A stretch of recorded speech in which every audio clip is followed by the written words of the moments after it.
me avisan bien, Michelle. Ya yo veo eso de...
Listo, ahora sí puedo hablar.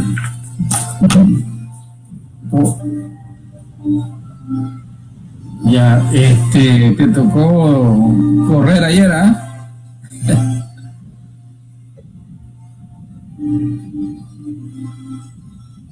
Ajá. Tú sabes que yo había ido a buscar las bolsas, pero este Tim parece que no tenía la llave y entonces después le dijo a Nico que la persona que tenía la llave no se la había dejado y se complicó el asunto.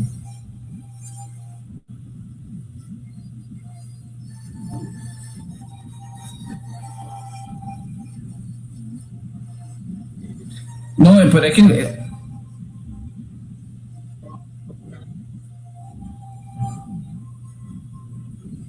ah,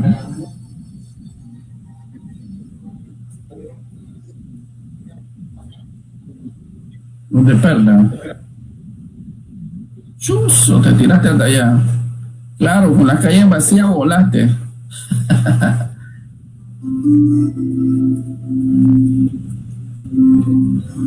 Es, por ahí hay varios retenes, ¿ah?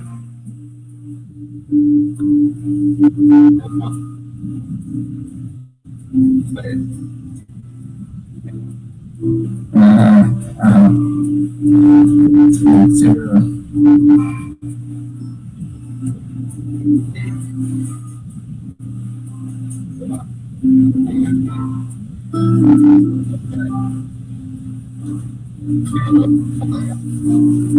Exacto.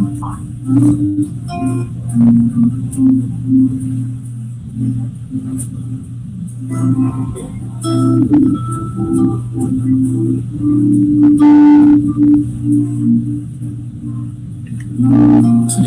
Oye, Fran, la situación laboral tuya, ¿cómo está? ¿Estás congelado? Ya. ¿No te arreglaron vacaciones?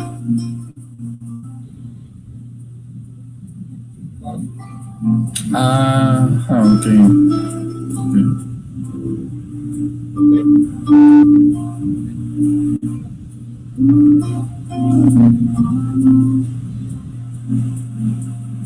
Ya.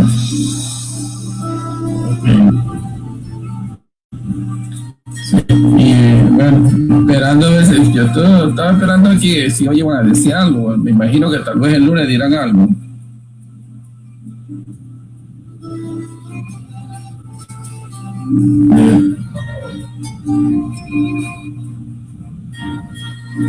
No, yo no sé qué pasó con el tema de los bonos a los contratos suspendidos. ¿Qué pasó con eso?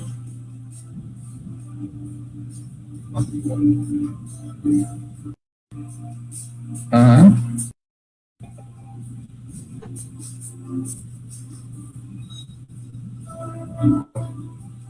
Hola, Carol. Hola, Arnold.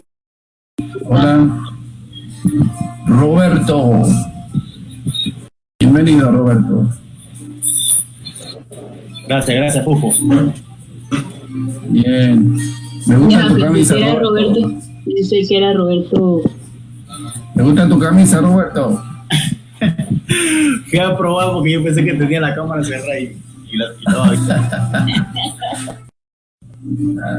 Ay, yo corto y suelta, pero no me pidan que me pare.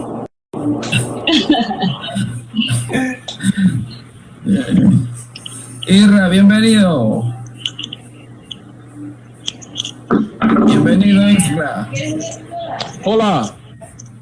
¿Cómo estás? Bien, gracias, adiós. Bien, me alegro. Ah, bien. No tenía los audífonos puestos todavía. Ya.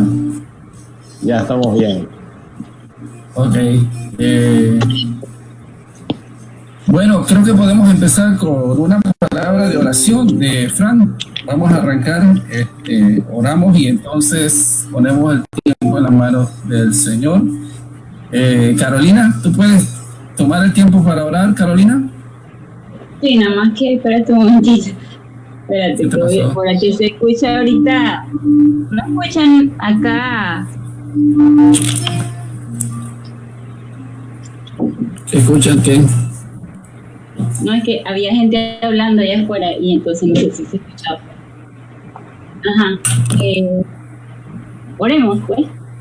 Sí, oremos. Buen Dios, te doy gracias por este día, por tu misericordia, por tu bondad, de cada día, sobre todo en estos tiempos, Señor. Te damos gracias porque tú por en medio de todo nuestro Padre, de tu palabra, de enseñarla, Señor, a través de la tecnología. Te pedimos que hoy tú estés, Señor, que el Espíritu Santo bendice, Señor, que cada día nosotros podemos ver la maravilla de tu palabra, que vamos cada día a entender aquello que tal vez nos cuesta, que como ahora nosotros, de seguro, Señor, vamos a poder entender, sobre todo, Padre, que sea algo no solamente para aprender, sino también para ponerlo en práctica. Señor, dirige el tiempo. Gracias por todos los hermanos, Señor, que han comenzado, que puedan ser diligentes para estar en este tiempo y aprender de tu palabra, Señor. Señor, te lo pedimos en el nombre de amado Señor de tu Hijo. Amén. Amén. Amén. Amén. Gracias, Carolina. Bueno, estamos hoy con el tema en Primera de Timoteo, capítulo 4, versículo 1 al 5, siguiendo el enfoque de una iglesia ejemplar. Una iglesia ejemplar es una iglesia que defiende la verdad contra apostasía. Ese va a ser el enfoque que vamos a desarrollar el día de hoy. Y el pasaje lo tenemos aquí en Primera de Timoteo 4, 1 al 5, que dice: pero el Espíritu dice claramente que en los postreros tiempos algunos apostatarán de la fe, escuchando a espíritus engañadores y a doctrinas de demonios, por la hipocresía de mentirosos que, teniendo cauterizada la conciencia, prohibirán casarse y mandarán abstenerse de alimentos que Dios creó, para que con acción de gracia participasen de ellos los creyentes y los que han conocido la verdad. Porque todo lo que Dios creó es bueno y nada es de desecharse si se toma con acción de gracias, porque por la palabra de Dios y por la oración es santificado. Bien, hay una relación importante entre el final del capítulo 3 y el principio del capítulo 4. Si ustedes recuerdan, haciendo un breve repaso, en el capítulo 1 nosotros consideramos lo que Pablo estaba diciendo a Timoteo acerca de los judaizantes y cómo estaba él preparando a Timoteo para enfrentar la situación que había en la iglesia de Éfeso. Y en el capítulo 2 él habla un poco acerca del orden en el culto, la importancia de la oración, el papel de la mujer en la adoración también, capítulo 3, él habla del liderazgo en la iglesia y la responsabilidad de ser columna y baluarte, y el misterio de la piedad. Hacia el final del capítulo 3, él habla del misterio de la piedad, que lo describe como el hecho de que Dios se hizo carne para darse a conocer a los hombres y para salvar a los hombres. Al comienzo del capítulo 4 hay un pero, ¿verdad? Que es una entrada al capítulo en contraposición de lo que ya venía diciendo al final del capítulo 3. O sea, él está diciendo, bueno, el misterio de la piedad se ha manifestado, pero hay otra cosa, ¿verdad? Que el Espíritu está siendo evidente en este inicio del capítulo 4. Ahorita lo vamos a ver. Yo quería que pensáramos un poquito en esta pregunta para contextualizar un poco lo que vamos a ver el día de hoy, ¿sí? Una pregunta un poco personal de cómo respondes ante el creciente número de doctrinas que se desvían de la verdad. Un poco para saber qué piensas tú, cómo te afecta esto y cómo lo estás enfrentando. Así que me gustaría oír por lo menos unas 2 o 3 participaciones de los que están en línea. ¿Cómo respondes ante el creciente número de doctrinas que se desvían de la verdad? ¿Cómo te afecta esto?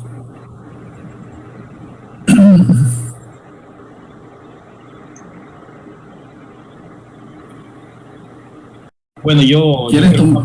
¿Sí? tengo una opinión. Dale.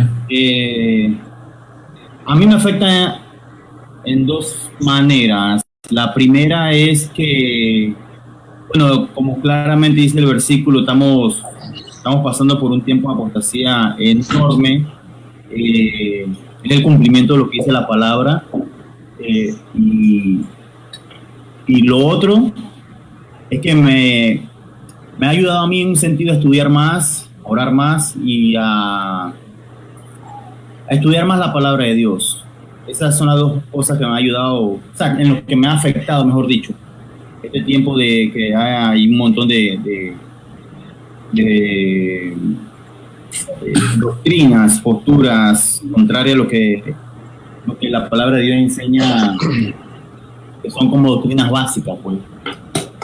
Así exacto. que hay cosas, Roberto, que las dábamos por entendidas, y de repente cuando alguien viene proponiendo algo distinto a lo que hemos estado viendo en la palabra de Dios, caramba, nos llama el interés de revisar y afirmar bien qué son los conceptos que creemos y que tenemos por firmes en nuestra convicción de fe, ¿verdad?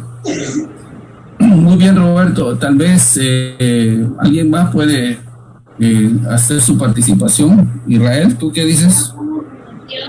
Yo lo que veo es que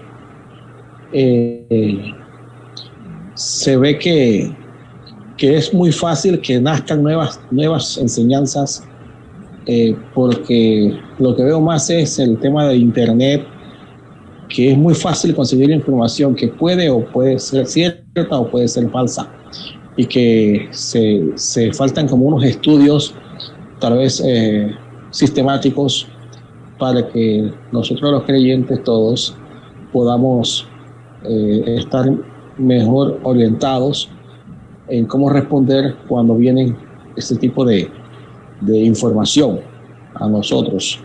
Y hay una cosa que tal vez influye en uno, que entonces la tendencia de muchos puede ser quedarse tranquilos y decir, bueno, yo mejor soy más neutral, y porque sale tanta cosa que mejor sigo neutral en mi piedrita aquí paradito, porque hay tantas cosas, ¿no? Entonces, y no tengo ninguna opinión entonces. Entonces serían como 2 posiciones, tal vez el extremo, ¿no? Que yo veo en ese tema. Sí, yo creo que lo que vimos el viernes pasado nos hace pensar que no podemos quedarnos neutral. Que cuando dice que la iglesia es columna y baluarte, nos hace pensar que tenemos que estar bien definidos en cuanto a la posición que tenemos de lo que creemos. Obviamente yo entiendo el punto que tú estás diciendo, que es necesario hacer una revisión de esos conceptos o doctrinas fundamentales, básicas, para revisar los criterios que tenemos, ¿verdad?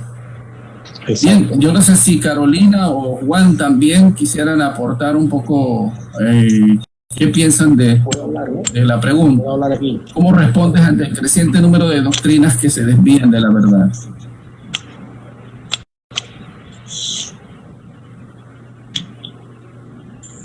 Carolina, bueno, yo estaba pensando mucho en eso. ¿Aló? Juan, ¿te escuché? Sí. Juan está hablando.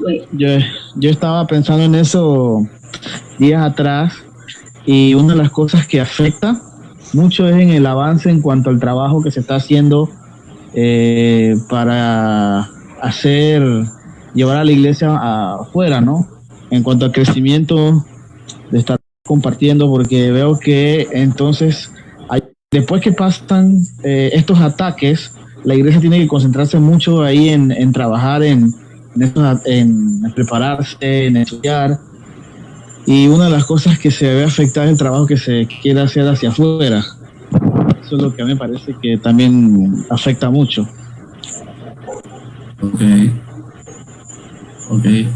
Bueno, vamos entonces a avanzar. Quiero presentarles la próxima lámina acá. Gracias. Quiero hablarles un poquito acerca del misterio de la iniquidad. Cuando les dije que el pasaje abre con un pero, siempre está dándonos la advertencia de que lo que se está diciendo es contrario a lo que se venía diciendo. Y eso tiene cierta lógica en el pasaje que estamos estudiando. Sí, viene hablando del misterio de la piedad, algo que se opone al misterio de la piedad es la apostasía. Pero propiamente quiero indicar aquí y explicar un poquito acerca del misterio de la iniquidad y qué es el misterio de la iniquidad. No voy a poder leer todos los pasajes, pero a ustedes les va a quedar la información para que puedan leerlo tal vez con más calma.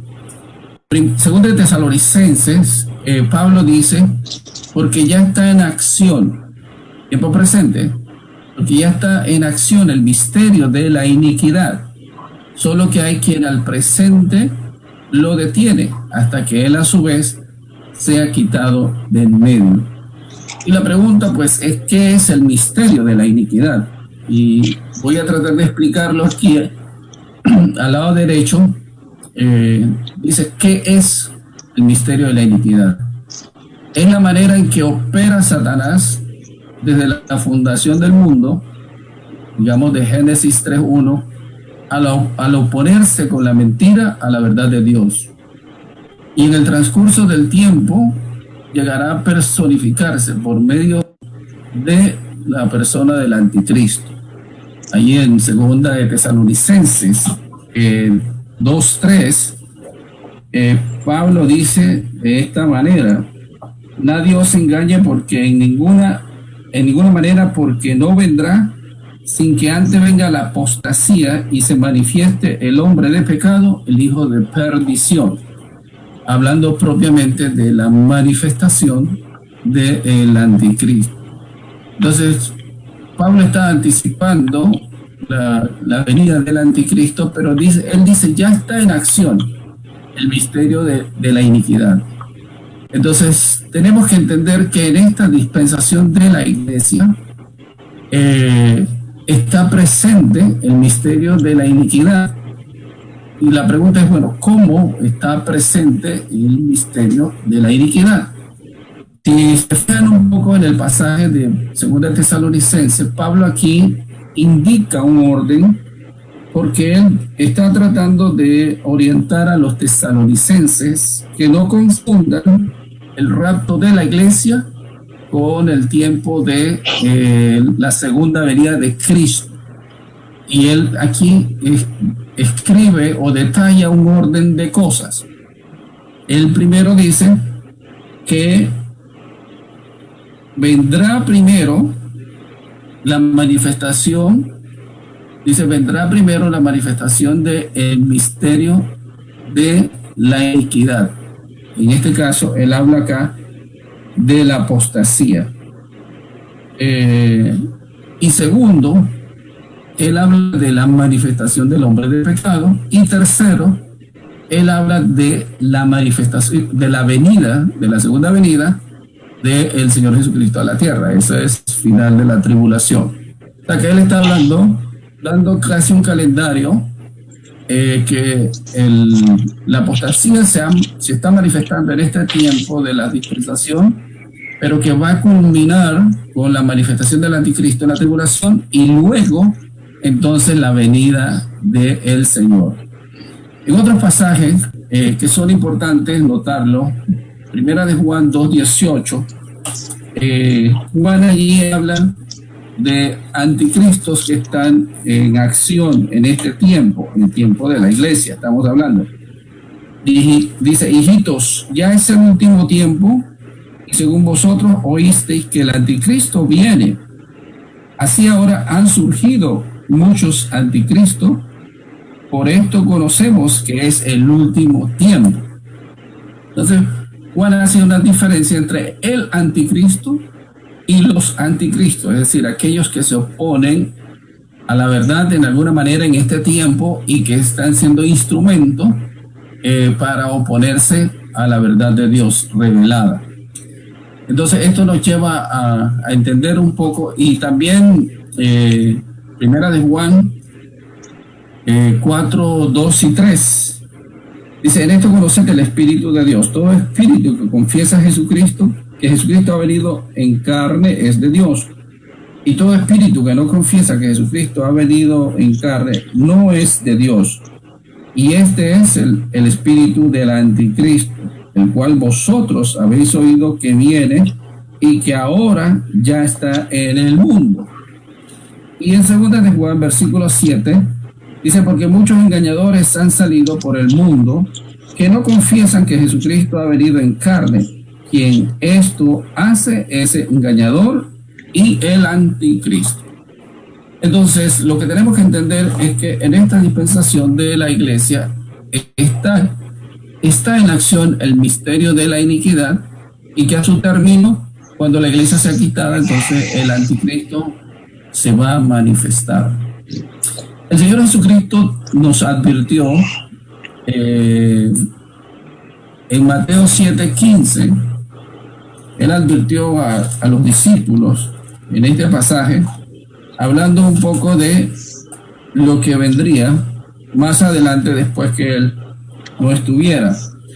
Dice Mateo 7:15, guardaos de los falsos profetas que vienen a vosotros vestidos de ovejas, pero por dentro son lobos rapaces.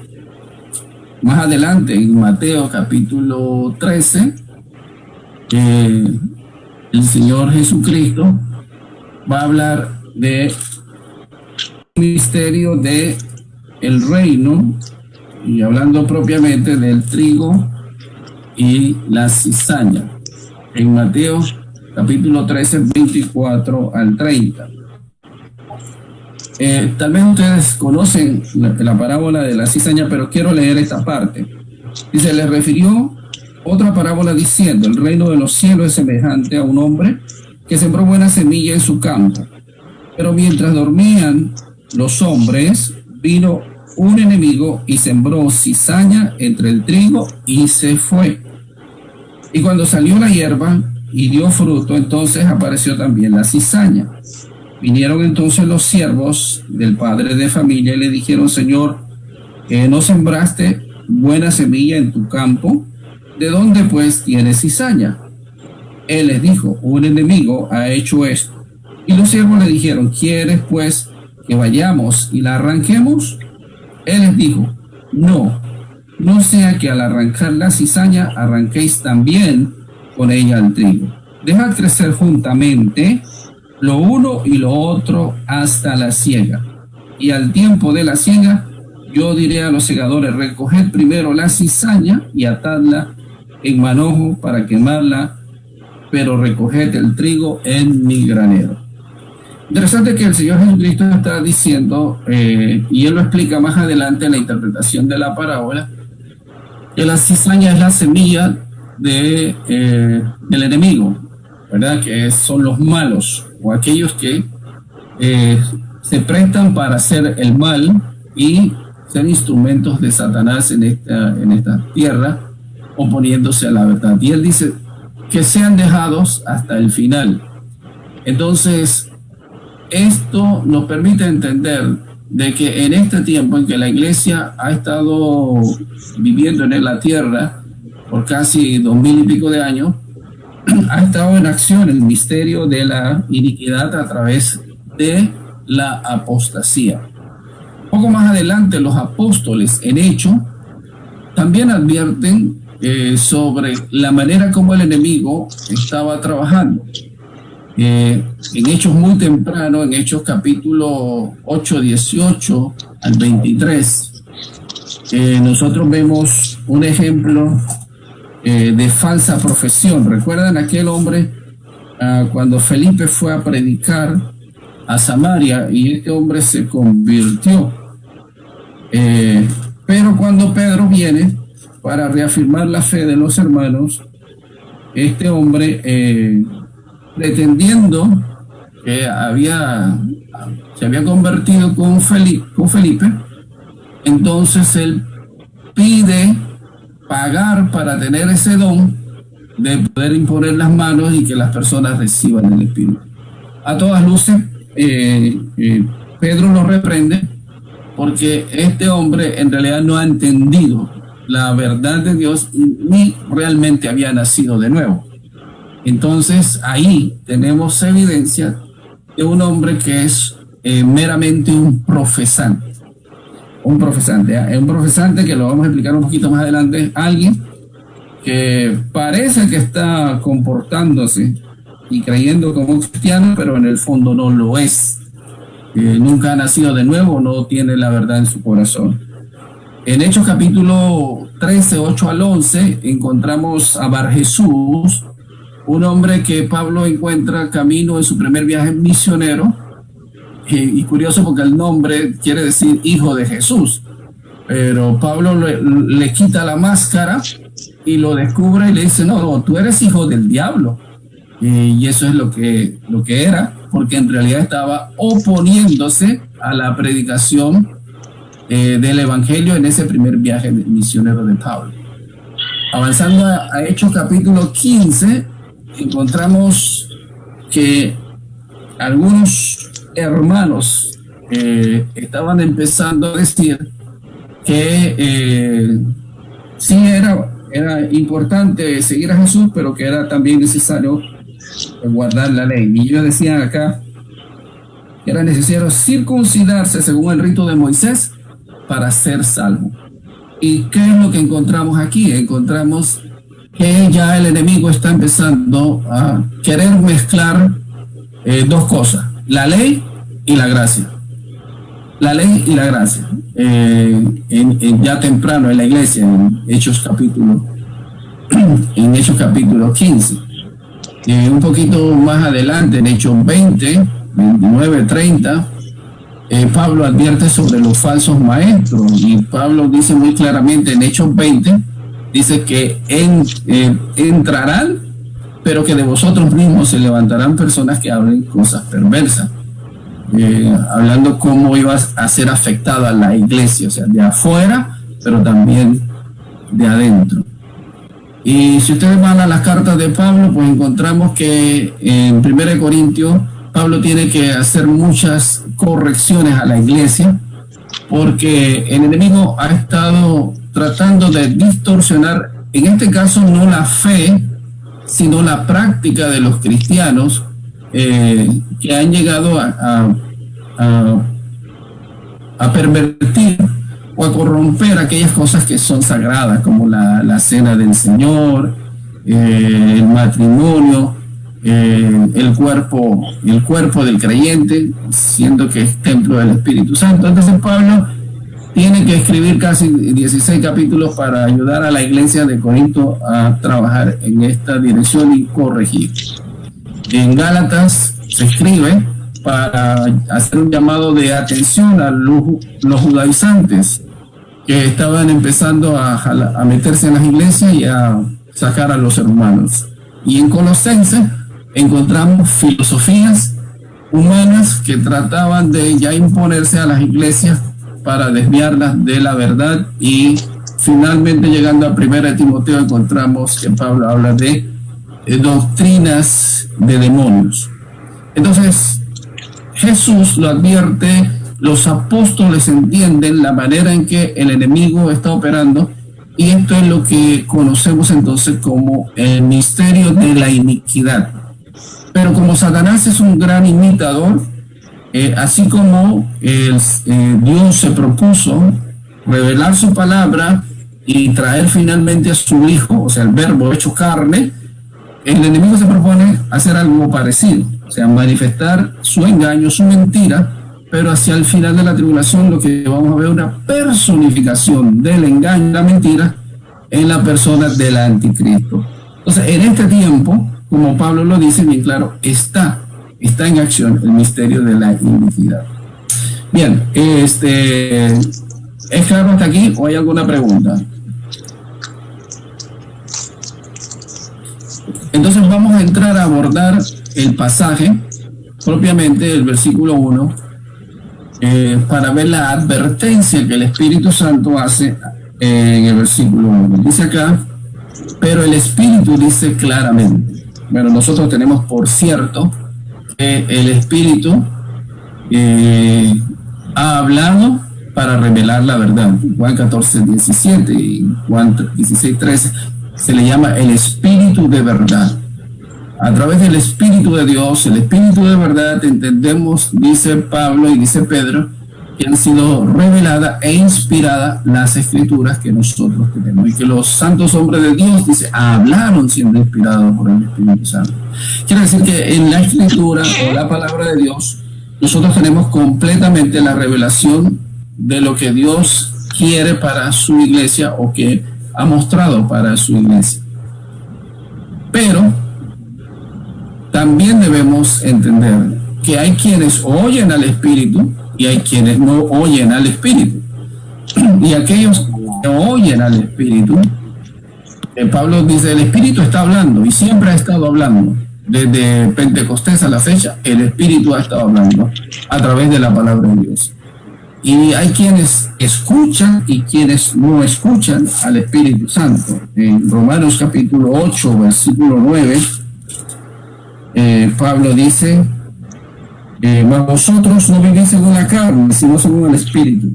Si es que el Espíritu de Dios mora en vosotros, y si alguno no tiene el Espíritu de Cristo, no es de él. Eso es categórico. Si alguno no tiene el Espíritu de Cristo, obviamente no ha nacido de nuevo. Puede ser un profesante, pero no ha nacido de nuevo. Y en 1 de Juan 2:27, el testimonio de Juan es este. Dice, pero la unción que vosotros recibisteis de él permanece en vosotros, y no tenéis necesidad de que nadie os enseñe, así como la unción misma os enseña todas las cosas y es verdadera y no es mentira, según ella os ha enseñado, permaneced en él. Hablando del Espíritu Santo. Entonces, el Espíritu Santo se ha dado en esta dispensación y también al creyente para guiarnos, dice, a toda la verdad. A toda la verdad. Por eso, si tú eres una persona que ha nacido de nuevo, que conoce la palabra de Dios, fácilmente podrás dejarte guiar por el Espíritu Santo para entender y recibir la palabra de Dios, y difícilmente serás movido de ese fundamento. Pero Pablo está diciendo aquí, dice, el Espíritu dice claramente, quiere decir que los creyentes están oyendo al Espíritu, por ahí quienes no están oyendo al Espíritu Santo, sino que están oyendo otra cosa. Y en 1 de Juan 4:1 Dice, amados, no creáis a todo espíritu, sino probad los espíritus si son de Dios, porque muchos falsos profetas han salido por el mundo. En esto conoced el Espíritu de Dios. Y él explica allí que todo aquel que confiesa que Jesús ha venido en carne, es decir, que, y esto claramente está apelando al misterio de la piedad, Dios fue manifestado en carne. Todo aquel que dice que Dios ha venido en carne, que se ha manifestado en carne, y que Dios se ha hecho hombre para salvar al hombre, entonces ese es el espíritu de verdad. Pero todo aquel que niega esto es el espíritu del anticristo. Bueno, de muchas maneras, muchos en este tiempo están negando la deidad de Cristo. Algunos porque lo atribuyen que es un profeta, como el caso de los musulmanes, Jesucristo es profeta, no atribuyen la deidad de Cristo. Otros que lo aceptan como judío, pero no quieren admitir que él es el Hijo de Dios, y tal como lo vimos en la clase pasada, y que Dios se manifestó en un cuerpo, se manifestó Dios y también se manifestó la naturaleza humana. Entonces, hay muchos que niegan en este tiempo la deidad de Cristo, los testigos de Jehová. Ahorita estoy recordando que ellos también niegan la deidad de Cristo de esta manera. Entonces, el Espíritu venía advirtiendo a la iglesia y advierte a la iglesia en este pasaje, de manera que nosotros tenemos que apercibirnos de lo que el Espíritu Santo está mostrándonos. Vamos entonces aquí a entrar a hablar de la apostasía. Y lo primero que vamos a hablar aquí en cuanto a la apostasía es en cuanto al tiempo. Fíjense que el pasaje sigue diciendo, en 1 Timoteo 4, dice que en los postreros tiempos, ¿qué son estos postreros tiempos? Bueno, la pregunta que hay que hacer es, ¿para quién son postreros, no? Estos tiempos. Y hay que poder hacer una distinción sumamente importante a la hora de hablar de los postreros tiempos. Si se trata para Israel o se trata para la iglesia. Ambos conceptos están mencionados en la Biblia, y por el contexto entonces tenemos que poder distinguir a qué se refiere. Y lo que hay que decir, cuando los postreros días se usa en el contexto de Israel, como en Jeremías capítulo 30 versículo 7, Números 24:14, Isaías 2:2 al 4 y Daniel y Miqueas, está hablando de el futuro de Israel. Cuando Dios habla para el cumplimiento de la promesa dada a Israel de establecimiento del reino de Cristo acá en la tierra. Hay una mención excepcional en Joel capítulo 2 versículo 28, que también es citada en Hechos capítulo 2 versículo 17, que es en relación a la promesa del Espíritu Santo. Muchos se confunden aquí cuando Pedro cita este pasaje, y muchos se quedan allí pensando que todavía Dios estaba tratando con Israel, pero es claro que Dios ya había dejado de tratar con Israel y había empezado a tratar con la iglesia a partir de Pentecostés. Pero porque ellos habían rechazado al Mesías, y por eso pues no entraron a participar de la promesa del Espíritu Santo, pero sí la iglesia que estaba siendo iniciada o que estaba comenzando en este momento. Entonces, cuando se trata de Israel, se refiere al tiempo de el reinado de Cristo en la tierra.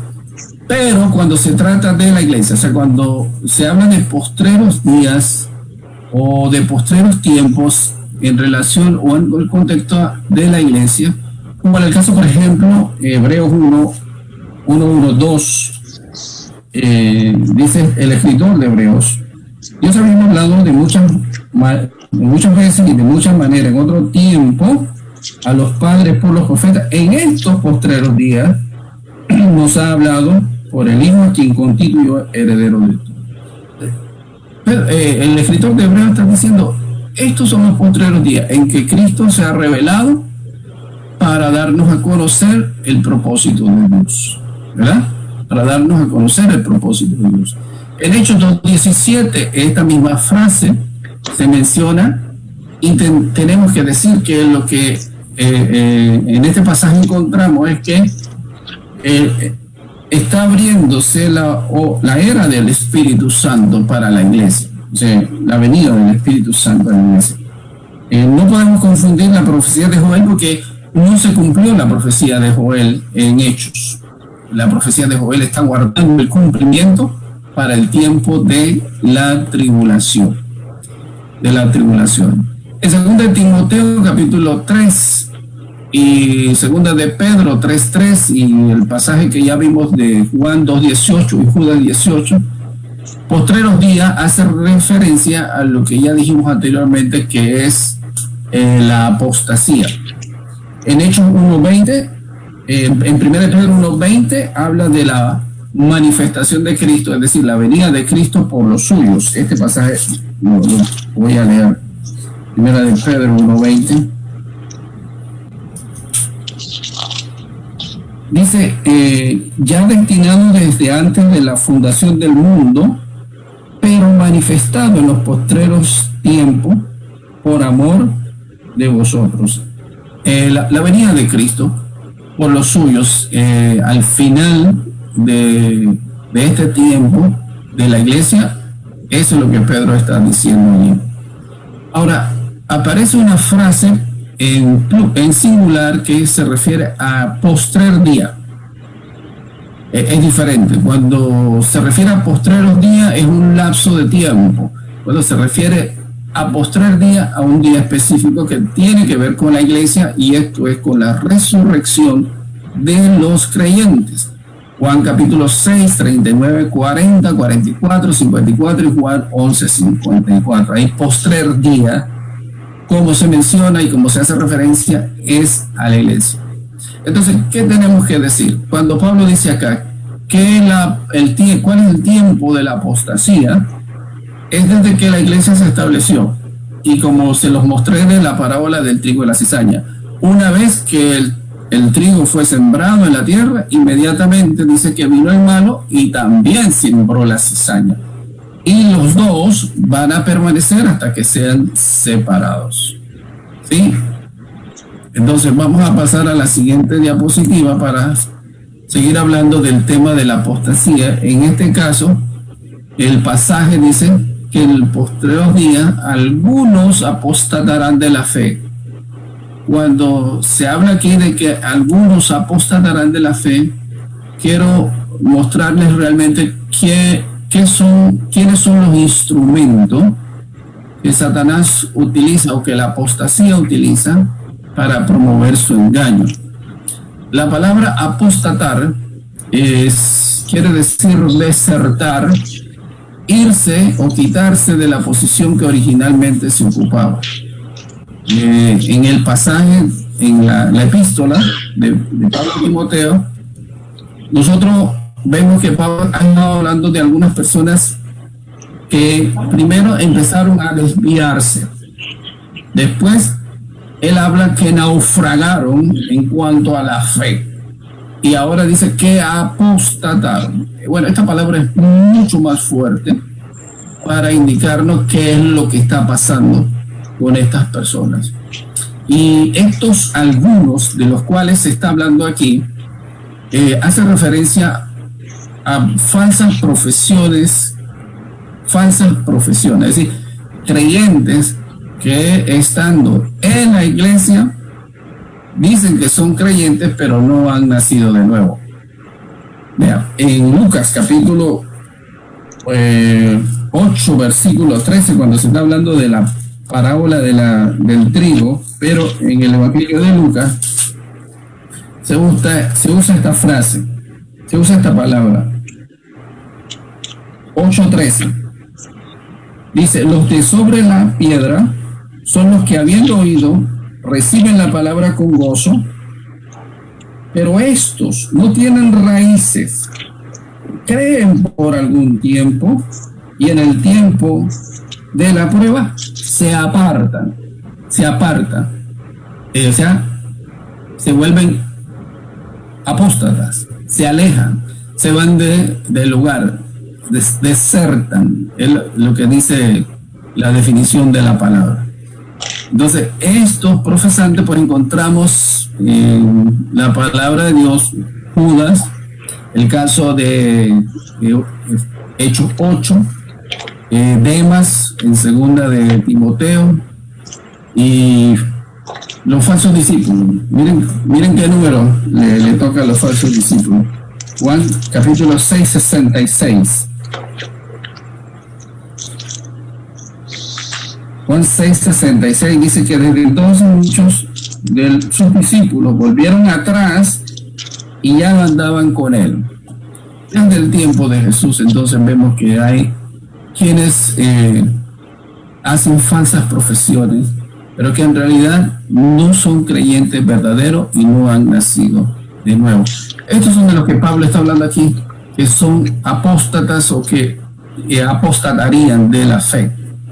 Ahora, la apostasía es realmente una negación de la fe, como Pablo lo dice aquí. Dice, apostatarán de la fe, quiere decir, desertarán de la fe, negarán la fe. Entonces nosotros encontramos que la apostasía es una negación de Dios, como lo vamos a ver más adelante en el pasaje de 1 de Timoteo, pero también en 2 de Timoteo capítulo 3, versículos 4 a 5. Dice que niegan a Dios. Es una negación de Cristo, como lo vemos en 1 de Juan 2:18, 4:3 y 2 de Pedro 2:6. Niegan, los apóstatas niegan la venida de Cristo. En 2 de Pedro, ellos preguntan, ¿dónde está el advenimiento? ¿Cuándo va a venir? Desde el principio estamos oyendo que va a venir y no lo creemos, es lo que ellos están diciendo. 2 de Pedro. Niegan la fe. También niegan una vida consagrada, 2 de Timoteo 3:1-7, niegan la libertad en Cristo, niegan la moral cristiana, niegan la autoridad.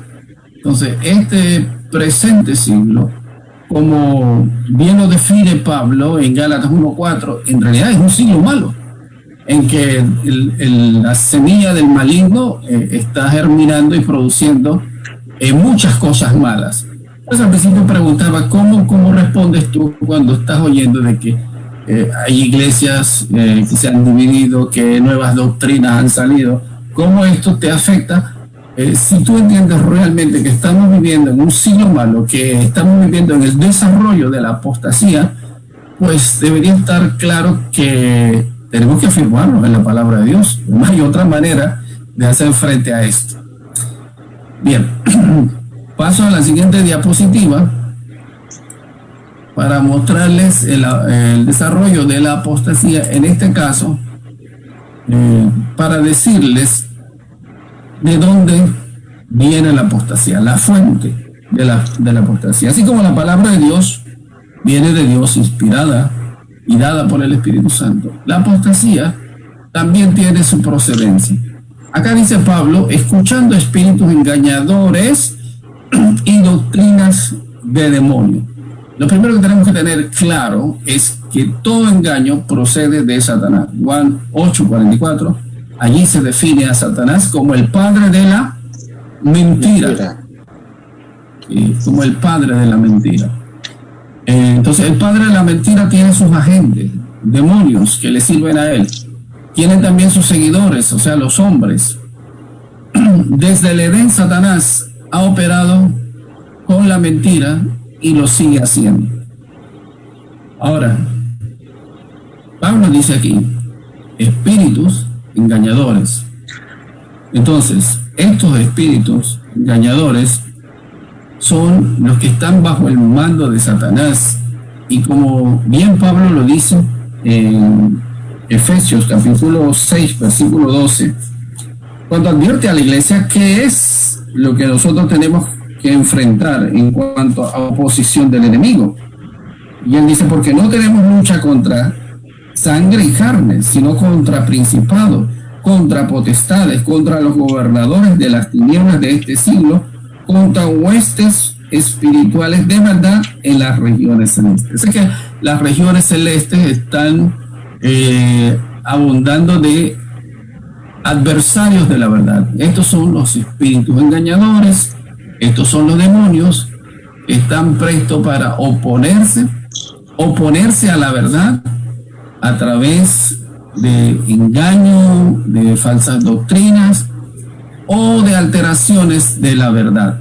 Entonces, ellos son la fuente es Satanás, pero ellos son los instrumentos que Satanás utiliza para hacer conocer a los hombres esa enseñanza. Entonces, algunos tal vez con inspiración por ahí o revelaciones que reciben por allí, empiezan a crear sistemas teológicos que distorsionan la verdad que ya ha sido enseñada y empiezan a cautivar la mente y el corazón de los inconstantes. Los otros que tienen que ver con el trabajo de la apostasía y que vienen a ser instrumentos también de la apostasía son los falsos maestros. Estos son los agentes humanos encargados de escuchar y propagar el engaño en y fuera de la iglesia. Los que ya hablamos anteriormente, que son estos los profesantes. De eso da testimonio también allá segunda de Pedro capítulo 2, versículos 1 y 2. Entonces, la apostasía viene desde el mismo infierno, ¿no? Y Satanás es muy astuto. Muchas veces pensaríamos que él viene con una artimaña muy elaborada, pero luego les voy a mostrar que a veces cosas que a nosotros nos pareciesen que están correctas y buenas son las pequeñas distorsiones que Satanás empieza a promover en la iglesia y que finalmente terminan en un sistema que daña y deteriora la verdad. Entonces, voy a avanzar acá al siguiente punto para hablar de lo que Pablo dice aquí en cuanto a la apostasía, en el versículo que sigue, que dice: por la hipocresía de mentirosos que teniendo cauterizada la conciencia. Lo que Pablo trata de describir acá no es sino el carácter de los falsos profetas que se han metido en la iglesia de Éfeso y que se meten en las iglesias para hacer daño a la iglesia por obra ciertamente del maligno. Entonces Pablo aquí dice que son mentirosos para indicar a quién siguen, que siguen a Satanás, que tergiversan la verdad, como lo hizo Satanás desde el principio. También que actúan como falsificadores de la verdad. Hechos 16:6. El Señor Jesucristo habla aquí creo que es de la levadura. Hechos 16:6. Sí, dice: Jesús dijo: mirad, guardaos de la levadura de los fariseos y de los saduceos. Temprano Jesús estaba advirtiendo a los creyentes del peligro de los mentirosos, de aquellos que iban a camuflar la verdad para presentarla como verdad siendo engaño. Entonces él habla aquí de la levadura de los fariseos, refiriéndose al engaño de la enseñanza de los fariseos y de los saduceos. Pablo usa otro sustantivo para referirse al carácter de los apóstatas, y él dice que son mentirosos y que también son hipócritas. Eso quiere decir que actúan con fingimiento. La palabra hipocresía viene de la palabra que se usa para actuación. Aquellos que se sabe que en el tiempo antiguo, pues para dramatizar usaban máscaras para cubrirse la cara. Entonces, cuando habla de hipócritas, habla de personas que usan una máscara para cubrirse y mostrar algo que en realidad no son. En 2 Corintios capítulo 11 versículo 15, Pablo dice de estos agentes del enemigo, dice: así que no es extraño si también sus ministros de Satanás, se disfrazan como ministros de justicia, cuyo fin será conforme a sus obras. Pablo está diciendo, son hipócritas, fingen, se disfrazan para hacerse notar como que son parte de la iglesia, pero en realidad son enemigos de Cristo, son enemigos de la verdad. La otra característica que él habla de los falsos maestros es que dice que tienen la conciencia cauterizada. Una manera de decirlo, que han perdido el discernimiento entre la verdad y la mentira. No pueden responder a una buena conciencia. Pablo lo dice en 1 Timoteo 1:19. Se apartaron, dice, de la fe y la buena conciencia. Pablo también califica el extravío del hombre en este sentido en Efesios 4:17 al 19. 4:17 al 19, fíjense. Dice: esto pues digo y requiero en el Señor, que ya no andéis como los otros gentiles que andan en la vanidad de su mente, teniendo el entendimiento entenebrecido, ajenos de la vida de Dios por ignorancia que en ellos hay por la dureza del corazón, los cuales después que perdieron toda sensibilidad se entregaron a la lascivia para cometer con avidez toda clase de impureza. Pablo aquí describe cómo se llega a una conciencia cauterizada. Él dice que primero una mente envanecida, o sea, llena de soberbia y de cosas vanas. Luego un entendimiento lleno de tinieblas, dice, entenebrecido. Y luego entonces dice una conciencia insensible y finalmente viviendo una vida totalmente pervertida o torcida. Entonces, cuando él dice que estos, los falsos maestros, tienen la conciencia cauterizada, es decir, que ellos les importa un comino engañar a los cristianos. No, ¿sí?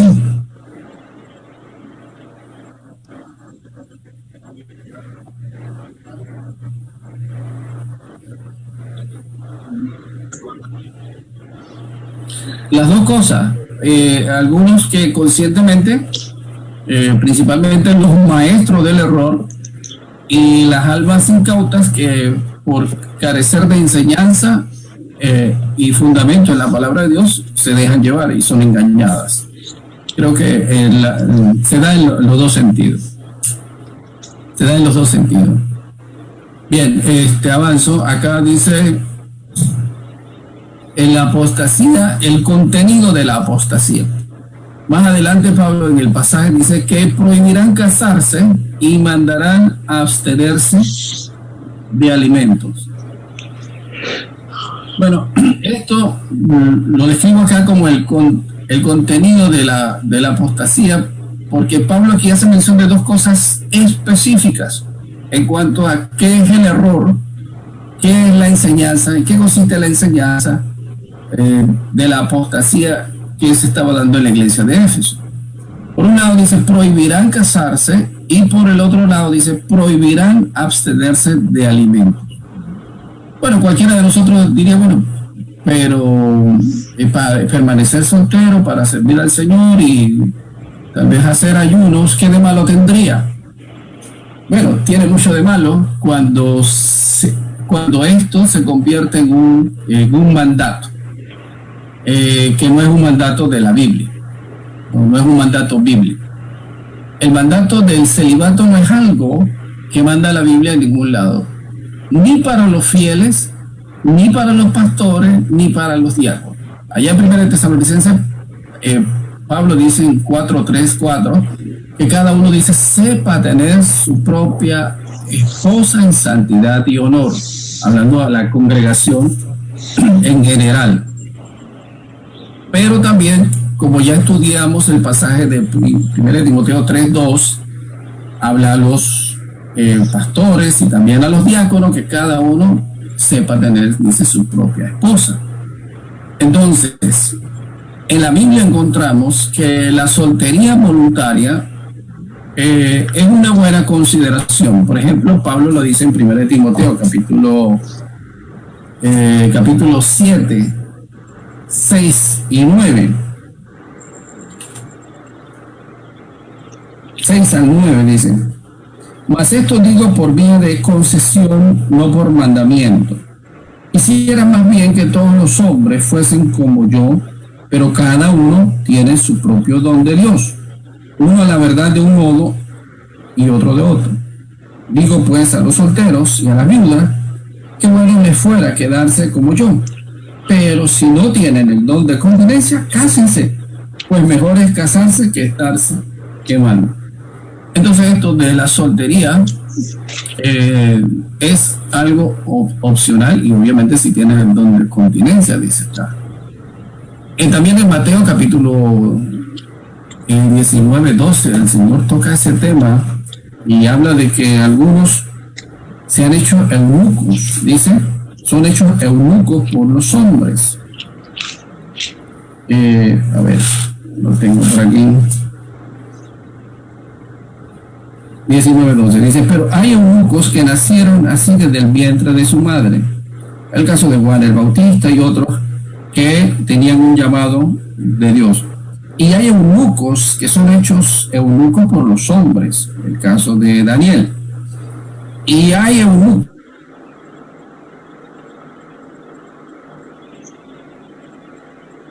que sea capaz de recibir esto, que lo reciba, dice el Señor. Entonces, no se está imponiendo en ninguna manera una prohibición al matrimonio, más bien se deja como una opción. O sea, si quieres servir a Dios soltero, pues si tienes el don de continencia, amén por eso. Entonces, cuando Pablo habla acá de que prohibirán casarse, investigando un poquito el trasfondo de esto, la manera en que los falsos maestros estaban enseñando era más esto un requisito de consagración practicado por un grupo que se llamaba los esenios, una secta judía, quienes enseñaban que negarse a sí mismo en lo físico era esencial para una vida espiritual. Ese es el punto. O sea, si estás considerando que esta prohibición te va a hacer más espiritual, ahí está el punto de partida del error, ¿verdad? Eso en verdad no va a ser más espiritual a nadie. Lo explico un poquito más adelante. Después los ascéticos, quienes buscaban por medio de la privación de cualquier placer el crecimiento espiritual. Y más tarde los gnósticos, que también se mencionan en Colosenses, quienes tenían una concepción dualista de la vida. Cuando digo una concepción dualista de la vida, es que ellos consideraban, por un lado, que la materia era mala, incluido la procreación, manifestando que esto era indigno de personas espirituales. Y por otro lado, ellos entonces consideraban el espíritu es lo bueno. O sea, la carne es lo malo y el espíritu es lo bueno. Bueno, entramos en contradicción con eso porque el mismo Pablo dice que el cuerpo es un templo del Espíritu Santo, el cuerpo es santo para Dios. O sea, entonces, y el cuerpo, pues tenemos el testimonio de que va a ser resucitado irreprensible en el día de Cristo. 2 siglos más tarde hubo una corriente que se llamó el maniqueísmo, que surgió 2 siglos después de esto y sentó las bases para lo que se conoce como el celibato. El celibato se indica como un estado más perfecto que el matrimonio, o sea, hasta ese punto se llegó. Esto es algo que la religión tradicional pues propone y sigue el celibato. Entonces, pero fíjense lo que ellos dicen, que el celibato es un estado más perfecto que el matrimonio. Por tanto, se imponía a quienes querían dedicarse al servicio de los fieles. Pero ¿cuándo empezó todo esto? Bueno, esto empezó muy temprano en la iglesia, de eso. Empezando aquí con esta prohibición, en capítulo 4 dice que prohibirán casarse o prohibirán contraer matrimonio. La otra prohibición tiene que ver con abstenerse de alimentos. La Biblia no prohíbe a los creyentes ingerir ciertos alimentos como vía de mejoramiento espiritual. Es cierto que el ayuno es algo opcional. En la Biblia ahí se menciona en Hechos capítulo 14, 23, 2 Corintios 6, 5 y 11, 27, Pablo practicó el ayuno, pero nunca vemos que hay un mandato en cuanto al ayuno o prohibición a comer algún tipo de alimento o abstenerse por un tiempo de los alimentos. El creyente debe participar de los alimentos con acción de gracia. Pablo lo dice en Romanos 14, 6. Y más adelante lo vamos a tocar también. Entonces, el legalismo fue el que comenzó a molestar a la iglesia en su comienzo y a tratar de imponerle las ordenanzas judías respecto a cosas que se debían comer y cosas que no se debían comer. Contra esto, Pablo, en Colosenses capítulo 18, él escribe que nadie juzgue sobre comida o bebida. Dice, no tenemos necesidad de seguir reglas dietéticas. Y él lo dice claro. Yo creo que fue claro también cuando también el Señor le dio la visión a Pedro allá en Jope, para que entendiera. Entonces, el contenido de la apostasía parece algo que, bueno, uno diría, pero yo pensé que iba a ser, que se iba a oponer a la Trinidad, que se iba a oponer a la deidad de Cristo, que iba a argumentar contra la Biblia. Bueno, voy a explicar esto un poquito adelante. En la siguiente diapositiva aclaro esto. ¿Y en qué consiste el error de la apostasía?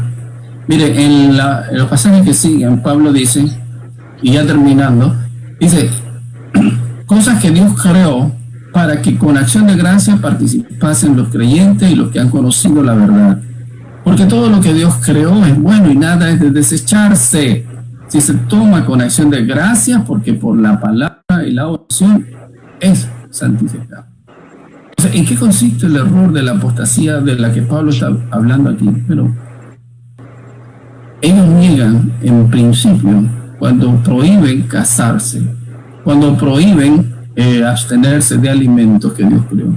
Lo que están negando es la revelación de Dios en cuanto a que Dios creó, en primer lugar, el matrimonio.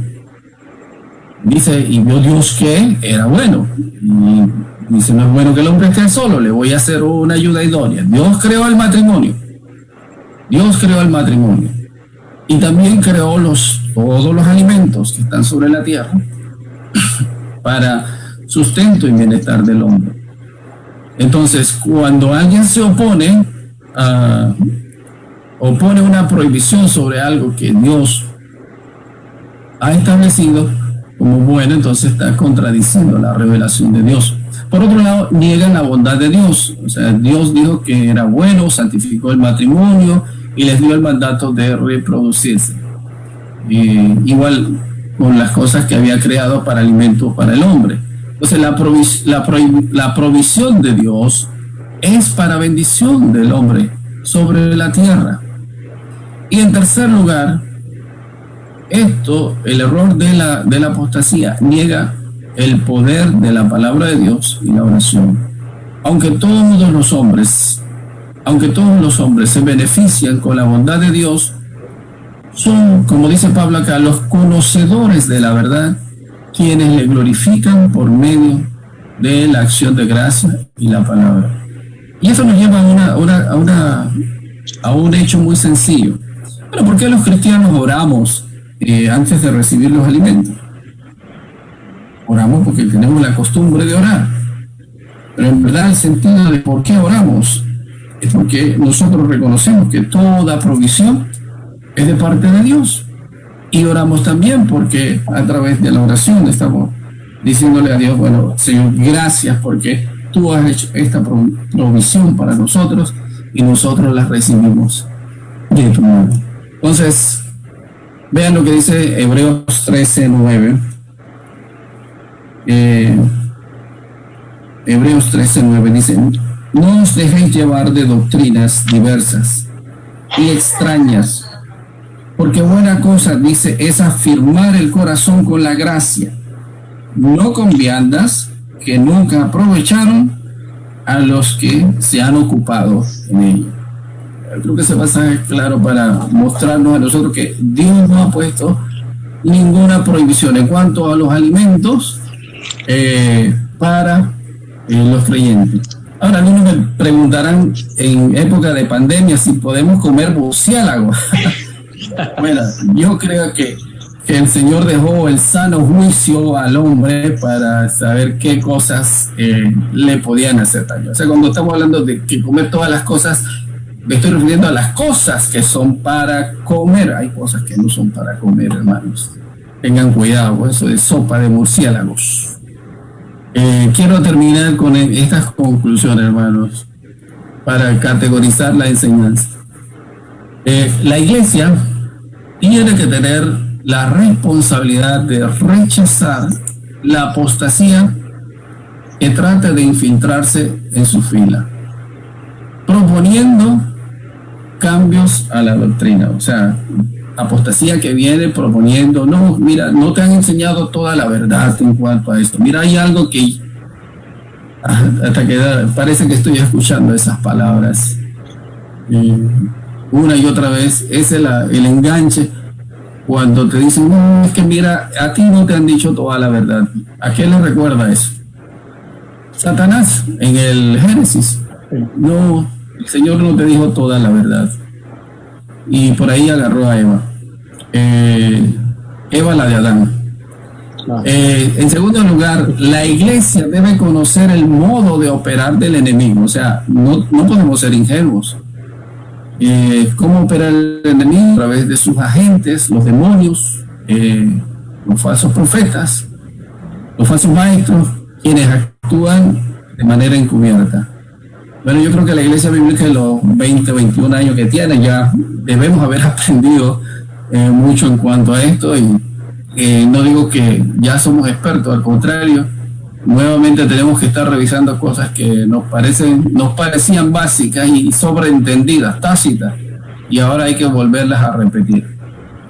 Y en tercer lugar, la iglesia debe mantener firme la palabra de Dios, sabiendo que al seguirla, esto traerá bendición al creyente y también a la iglesia. Entonces, dejo estas tres conclusiones del estudio de hoy para que las reafirmemos y bueno, oremos en este sentido. Entonces, pregunto, no sé si alguien escribió en el WhatsApp, si hay preguntas, para comentar un poco las preguntas que ustedes tengan, si todo les pareció claro, si hay alguna duda, si hay algún aporte, es importante también poderlo mencionar. Hola Arnulfo, buenas noches. Hola, Lourdes, ¿qué tal? Sí, tengo una pregunta. Cuando usted mencionaba de la apostasía, de la definición, mencionaba de que es la negación a Cristo.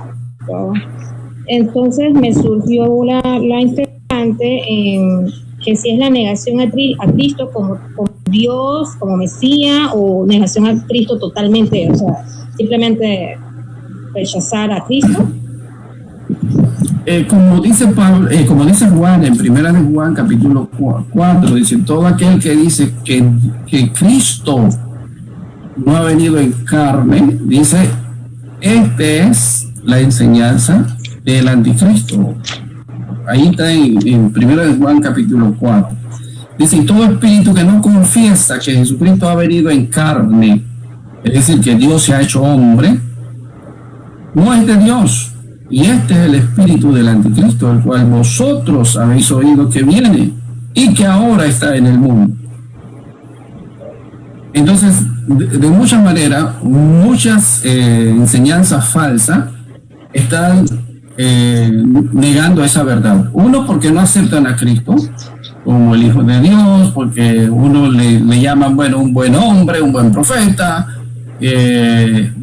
y aún otros que reconocen el linaje de Jesús, pero dice sencillamente fue un judío más.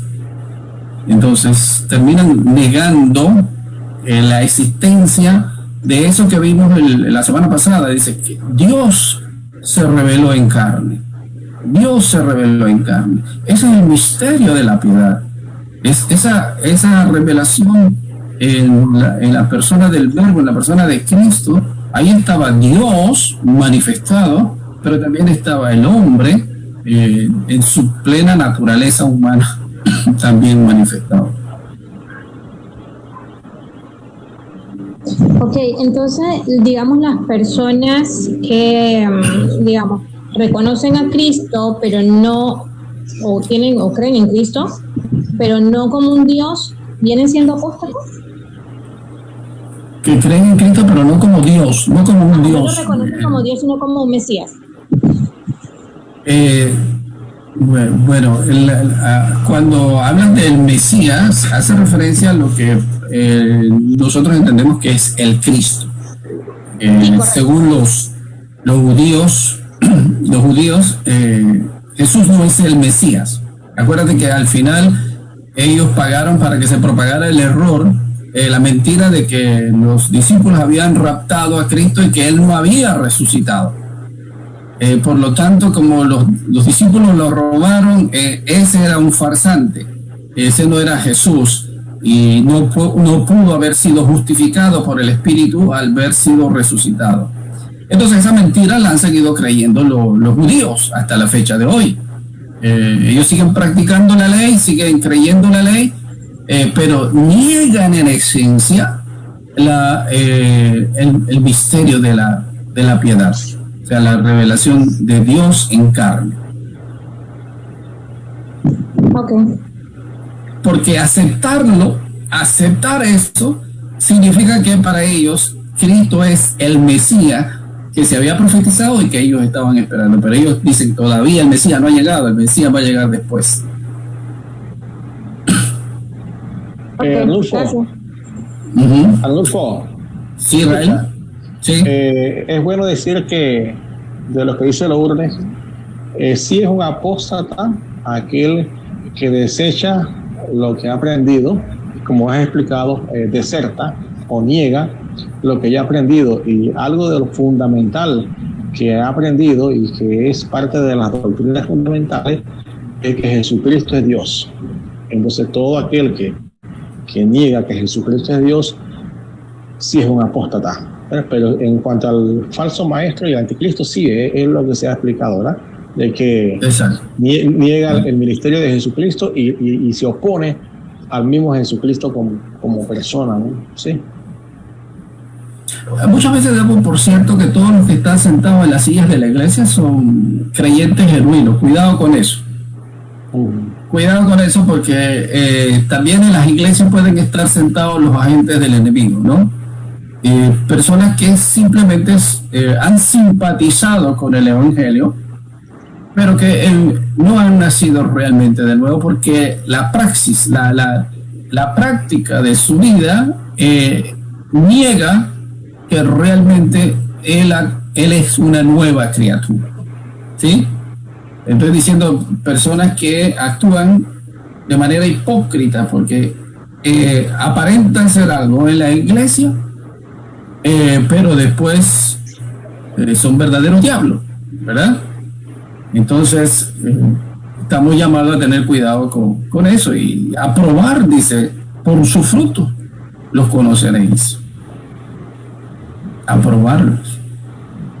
Yo quería complementar la pregunta de Lourdes. Vamos a darle oportunidad a Roberto y después a Carolina. Quería aportar un poquito en la pregunta de Lourdes. Quería aportar a la pregunta de Lourdes. Si va a Juan 10:32, te lo leo. Jesús le respondió: por muchas buenas obras os he mostrado de mi Padre, ¿por cuál de ellas me apedreáis? Dice, le respondieron los judíos diciendo: por buena obra no te apedreamos, sino por la blasfemia, porque tú siendo hombre te haces Dios. Un judío entendía que decir que un hombre, o que él decía que Jesús dijera que es Dios, no iba a ser una reacción positiva, iba a ser una reacción negativa para los judíos, el pensar que Dios se manifestara en carne. Entonces dice, porque tú siendo judío te haces Dios. Entonces para un judío que Jesús dijera que él es el hijo de Dios era una blasfemia. Y una blasfemia es decir algo en contra, que ofende a Dios. Entonces, eso le respondió, no está escrito en vuestra ley. Yo dije, dioses sois. Si llamó Dios es aquello a quienes vino la palabra de Dios. O sea, los profetas, dice la escritura no puede ser quebrantada, al que el Padre santificó y envió al mundo. Vosotros decís, tú blasfema, porque dije, hijo de Dios sois. O sea, Jesús está afirmando lo que los judíos estaban considerando como una blasfemia. Entonces, si niegas a Cristo como el Dios, el Hijo de Dios, el enviado, o sea, no tiene salvación, no hay chance, no se puede separar una cosa, el Mesías, con que Él es Dios, es la misma persona. O sea que si lo rechazas como Dios, lo rechazas como Mesías. Y en este tiempo no hay un intermedio en cuanto a eso. O sea, como decía Arnulfo, los judíos no creen que Jesús es el Mesías.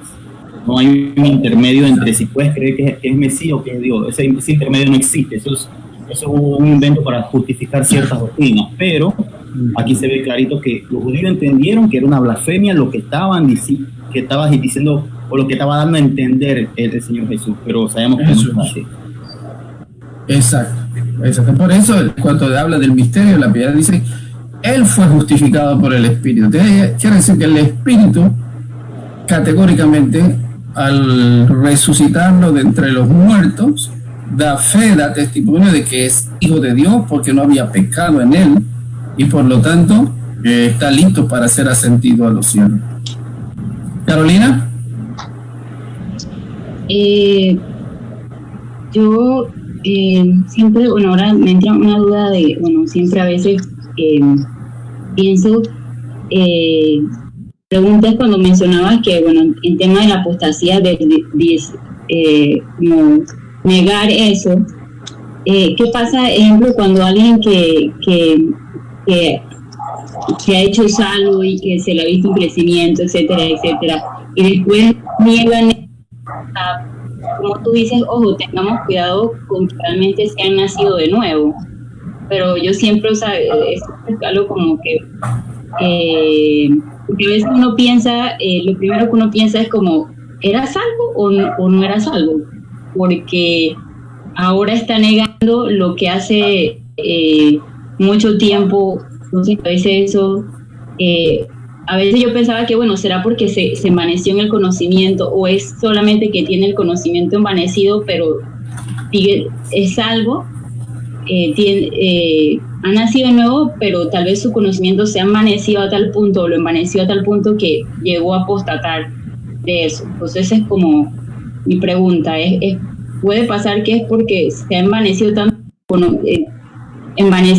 en algo, o realmente o la tendencia más es que no ha conocido o no realmente de nuevo? Lo categórico debe ser eso, que no ha nacido de nuevo. Fíjate que 1 Corintios 12:3 dice: por tanto os hago saber que nadie que hable por el Espíritu de Dios llama anatema a Jesús, y nadie puede llamar a Jesús Señor sino por el Espíritu Santo.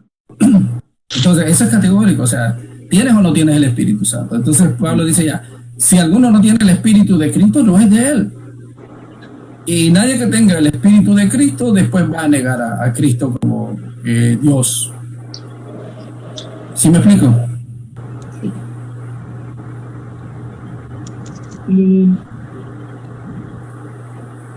Sí, es que sí, que siempre a veces entra en juego lo primero que uno piensa es el tema de la salvación, y si realmente a veces uno le cuesta, pues a mí en mi caso, o sea, pensar que no es algo y que tal vez sea por lo que te mencionaba. Sí, acuérdate que la salvación es por fe, por creer en Jesús, y que sí, basta confesar a Jesús, pero dice el Señor, por su fruto lo conoceréis. O sea, nadie que haya recibido a Cristo genuinamente no va a mostrar frutos de arrepentimiento. Tienen que haber frutos de arrepentimiento en su vida, tienen que haber cambios genuinos en su vida, no cambios aparentes, porque los cambios aparentes también los puede hacer cualquier persona, cualquier farsante lo puede hacer. Los fariseos lo hacían, por eso Jesús le llama, dice que en paredes blanqueadas, por dentro dice, por fuera son relucientes, pero por dentro dice sepulcro lleno de huesos.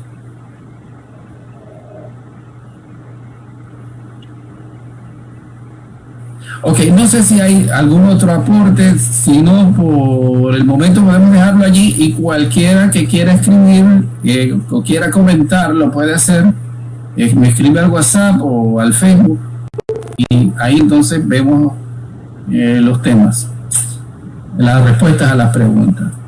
Les agradezco que me hayan acompañado el día de hoy. Una pregunta, y gracias una pregunta. por... Sí, una pregunta, Moisés. Una pregunta. Cuando mencionaste, nada más para que quizás me aclares un poco la diferencia del pasaje que mencionaste de Joel capítulo 2 y Hechos capítulo 2. Viendo que los dos se menciona el espíritu, pero ver la diferencia de los dos eventos. Mencionaste que son dos eventos distintos, ¿no?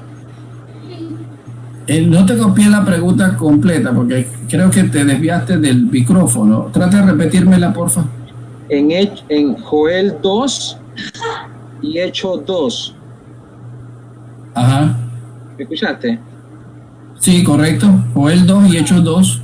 Ajá, eso. En Joel 2, 28, cuando dice que derramaré mi espíritu sobre toda carne y profetizarán y todo lo demás. Y en Hechos 2, cuando el espíritu vino y hablaron en lenguas. Entonces, la diferencia de esos dos pasajes, Arnulfo. Bueno, la diferencia es clara porque si tú te lees Hechos capítulo 1, Jesús estuvo con ellos 40 días después de haber resucitado y él ascendió a los 40 días y le dijo, quédense en Jerusalén hasta que se cumplan 10 días. Ese era Pentecostés. Cuando se cumplan los 10 días, yo voy a enviar la promesa del Espíritu Santo. Él les iba a enviar. Jesús se lo está diciendo en ese momento. Jesús se los está diciendo en ese momento, ¿sí? Que Él se los está prometiendo que en 10 días el Espíritu Santo vendría. Ahora, cuando Pedro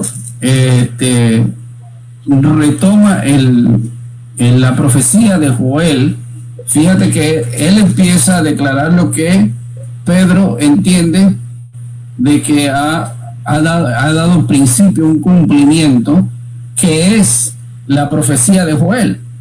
Pero sin embargo, si tú lees la repetición de la profecía de Joel, aquí solamente se cumplió la venida del Espíritu Santo. Lo otro de la profecía de Joel no se cumplió.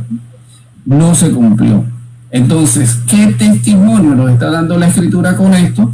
Y también con el hecho de que en Hechos capítulo 10, el Espíritu Santo también vino sobre gentiles, es que realmente Jesús empezó a levantar su iglesia, algo diferente que no tiene que ver con Israel.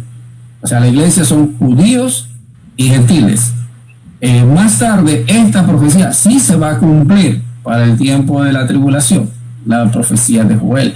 Porque si te vas a Joel, lees los versículos anteriores donde está la profecía, tenía que darse un arrepentimiento de Israel para que venga el derramamiento del Espíritu sobre Israel. Y eso no ha sucedido, ni sucedió en el tiempo de los apóstoles. Israel no se arrepintió. Entonces esa profecía todavía está guardando cumplimiento para el pueblo de Israel. Se cumplió en lo que tiene que ver con la promesa que Jesús hizo para la iglesia 10 días después de su ascensión. Ya, ok.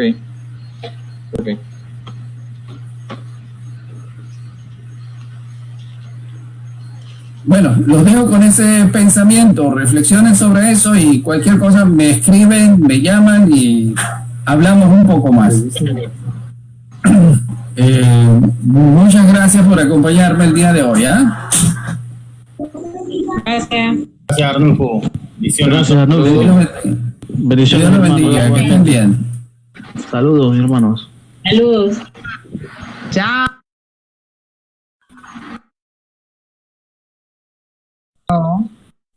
la cámara de